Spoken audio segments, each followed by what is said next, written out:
Hi, everyone, and welcome back to Grace of a Military Child in Life podcast. Military families are not like your traditional family. They are strong, brave, resilient, and some of the most incredible people I know. My name is Gracie, a U.S. Army BRAT, and I am your host. I am honored to be able to give military family members like myself a place for them to share their stories and experiences in the military life. Stay tuned for this week's guest. Hi, everyone. Welcome back to a new episode of Grace of a Military Child in Life. Today, I'm here with Dustin, who is a Navy brat. So, Dustin, welcome to the podcast. How are you? Oh, I'm doing pretty good. How are you? I'm doing good. Thanks for asking. So, tell me what it was like growing up. I mean, in a nutshell, it was, surprise, we're moving. Yeah, absolutely. About every 3 years. Yeah. It's so common. You know, I was a reserve family, so we didn't move very frequently, but it is so common to move so quickly and even at the drop of a dime. Oh, man, I can't tell you how many times my dad would come home from base. I got new orders. We're moving in about a week to 10 days. Yeah. So go tell your friends. Right. Yeah. And that's the hardest thing to, say goodbye to people, even if you've only known them for a couple months. It's still so hard to leave those friends that become family. Yeah, I'd have to say the hardest place leaving was Panama Canal. Yeah. So cool to be there. It was beautiful. The rainforest, legendary San Juan Hill. I've hiked that with my dad a few times. It was beautiful. Found a couple of plane wrecks. Being a kid, I always brought something back. Yeah. Probably shouldn't have, but kids will be kids. Yeah. Yeah. No, that's so cool though. And, there's so many different experiences that you get that, you would have never gotten if you weren't a military child are truly incredible. And it sounds like a fairy tale sometimes when you're telling it to other people who may have not experienced a military lifestyle and have no clue some of the experiences you get. Oh, yeah. It's every time, because I've got, Navy BRAT tattooed on my arm, and I've got my grandfather's service record on my other arm. And, where have you lived at? My answer is always yes. Yeah, no, it's so true because you never know where you're going to go, how long you're going to be there for, where in the world even you're going to go, because you could go anywhere. I literally have, I have a partial sleeve of flowers from everywhere, the state flower of everywhere I've lived. And, plan to continue it as I grow older, and hopefully do some more moving. But, you just have so many stories and so many experiences from so many different places. Oh, yeah. It's the stories. Oh, my gosh. It's sometimes it's cool when you find other military brats, whether it's at work or just out in life, and you can actually talk. Right. And they know what you mean. But you don't find that a lot. Yeah. And a lot of people, you start conversations and you can instantly tell by their personality, by the way they carry themselves, by, the confidence in their voice that they're a fellow military brat, because, we all possess similar characteristics and traits just because of the way we were raised, no matter what generation you're from. Oh, yeah. Yeah, well, my dad taught it to me, but I can almost, like you said, by the way somebody carries themselves, by the way they walk, whether or not they were raised in the military. Right. And it's just for those of us that know, it's once you learn it, you'll be watching for it for the rest of your life. Right. Yeah. Because even like walking around, like you're able to pick out different service members and veterans because of, obviously the standard haircut on men, but then, just the way somebody acts, like it's plain as day, military families versus civilian families. It's been a fun ride.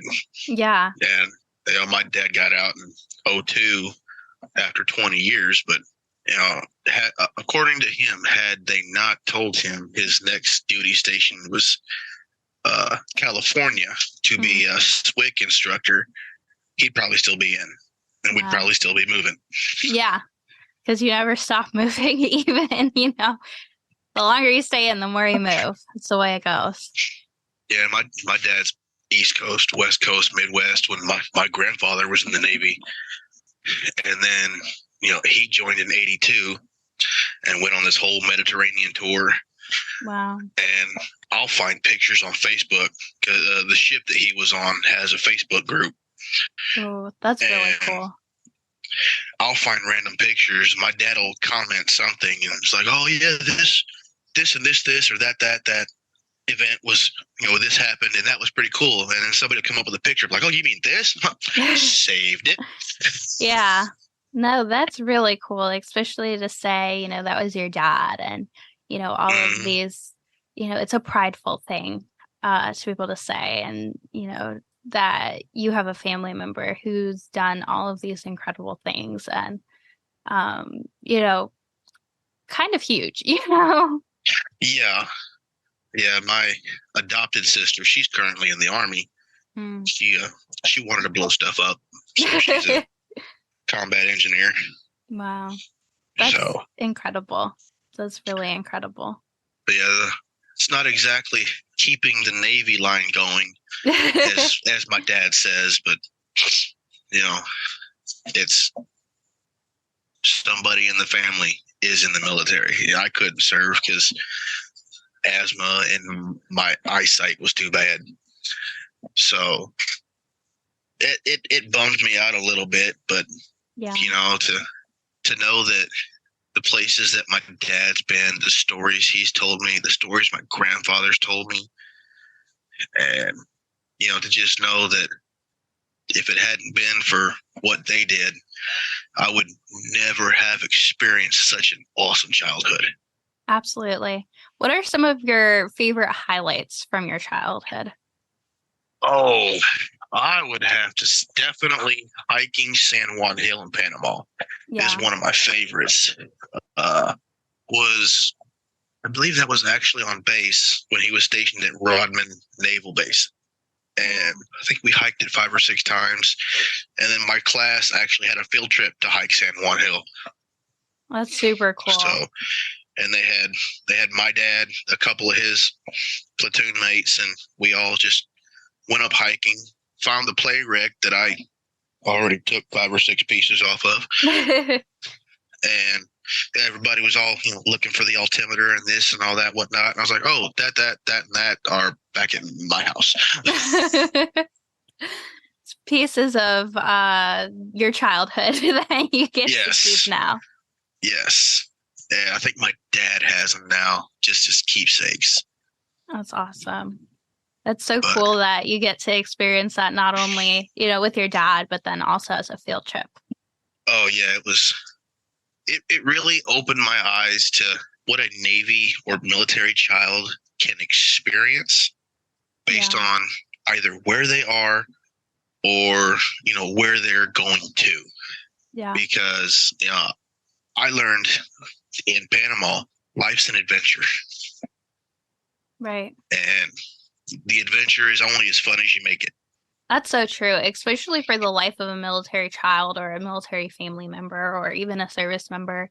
If you walk into a place, and I feel this is like the common theme of the last couple of podcasts I've recorded, but if you walk into a place and you have a negative attitude and you don't want to be there, and, let's face it, a lot of military bases are in the worst areas. They're in the middle of nowhere. They're, in dangerous areas of a city. But if you walk into it with a negative attitude and not wanting to be there, and, I've done that before. I've not wanted to be places. But, if you walk in and carry that negative attitude throughout your stay in a certain area, then that's what the experience is going to be. It's going to be a negative experience. But if you walk in carrying a positive attitude and you look at it as the next opportunity, as the next adventure, then you're going to get so much out of it, and you're going to be able to explore a whole new place, even the middle of nowhere, even the desert, even, Hmm.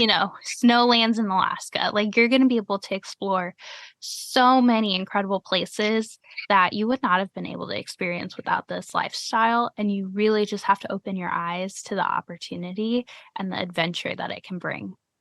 Absolutely. Like I learned that when we left Panama, my dad got sent to Norfolk Naval for the first time, and we came to Virginia Beach, Virginia, and he was stationed at Norfolk Naval. I was skeptic because I grew up in South Carolina Hmm. on the Charleston Naval Base, and I had such a negative outlook when I got there. And my dad was like, "Look, it's gonna be something like Panama. Like you're gonna find cool stuff." He worded it different because he was kind of upset because I was being negative. So, We all have those moments. oh yeah, but he was like, "Look, if you treat every day as you did when you were living in Panama, you will find that every day is going to be a new adventure, and your adventure is only as fun as your attitude." Yeah. So that's kind of, you know, wake up every morning, whether I want to or not, and just try to keep a positive attitude, and just no matter what happens, like I know is my daily adventure for that day is going to be a positive one because I left the house positive. Right. And if it wasn't for my dad, I don't think I would have learned what it meant to like actually be positive. Yeah. And I think So, we, as military kids, not only with that mindset, but we have the mindset of knowing what true service and true sacrifice is, and knowing that, uh, not every day is guaranteed and that things can happen. And, you live the life of a military child not knowing when your parents going to deploy, not knowing when they're going to come home, not knowing if they're going to be here for the next holiday. And, you know, it's kind of fearful in the moment, but I think, as a young adult now, as an adult, it's like I'm so thankful for those moments where I was kind of fearful of what was coming, because now I'm not necessarily afraid of many things of what could happen, because I know everything happens for a reason. But I also know the service and sacrifice and dedication that these families, that service members, veterans, spouses, military kids, even the service that sacrifice and dedication that they have to this country to keep us, free. And I think a lot of us are very patriotic now because of that. oh yeah. I would have to say that I learned what my dad called the big sacrifice because I didn't understand it as a kid. But about his third deployment, I hated deployments. I Yeah. hated them. But he told me that stuff like this, it happens for a reason, Hmm. either for training or for rescue or some stuff like that.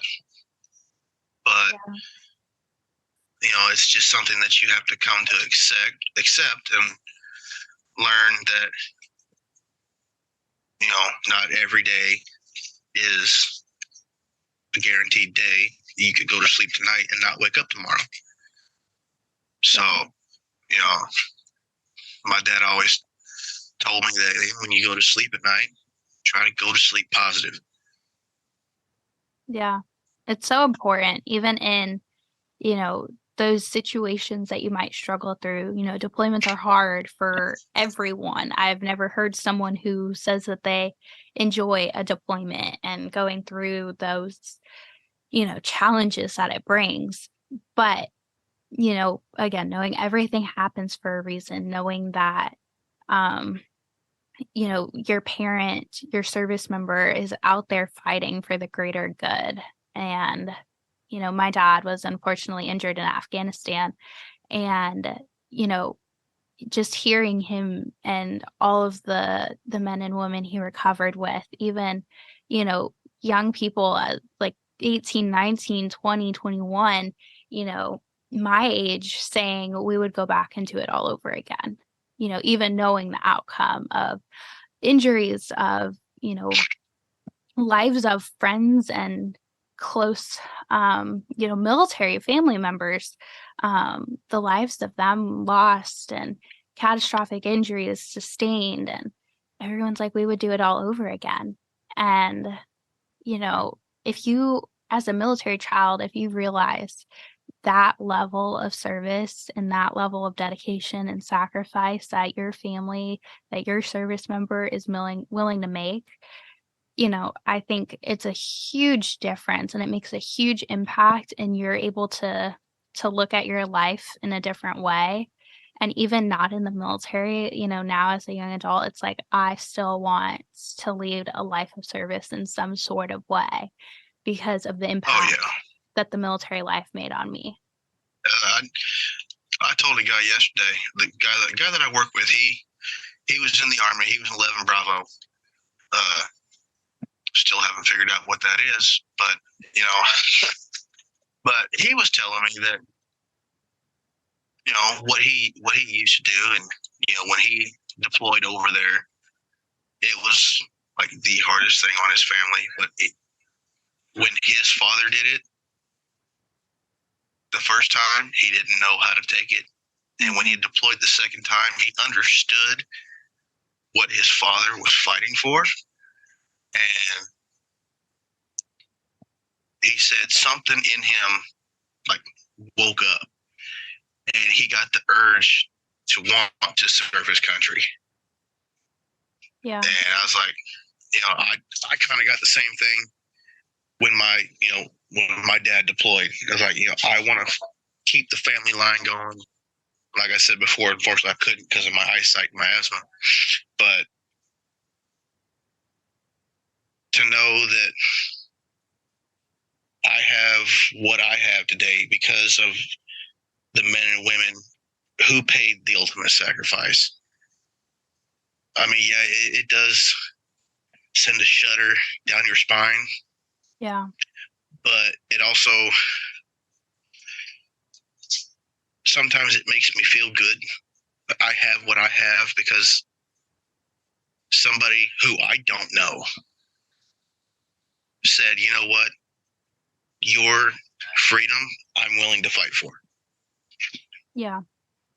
I think that is so, so powerful because, there are tons and tons of people who live in this country, and, a small percentage of them are so selfless that they're willing to put everything on the line, willing to sacrifice their own lives for people that they never met, will never meet, and they do it, in a heartbeat.